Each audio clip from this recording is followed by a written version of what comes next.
Hey guys, welcome back. So in this video, I'm going to show you how you can change units in Onshape. So yeah, let's get straight into it. Now, first you need to be in one of your Onshape project. Then head over here to the top left corner where you see next to the Onshape these three horizontal lines, thick ones. So this is the document menu icon. Locate it and then click on it and you will see here this small menu.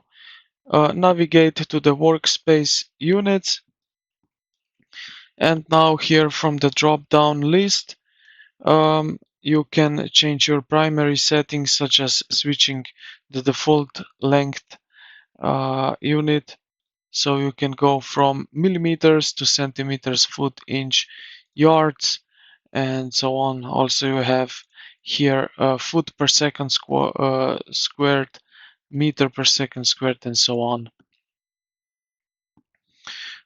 You have also angle adjusting and mechanical also.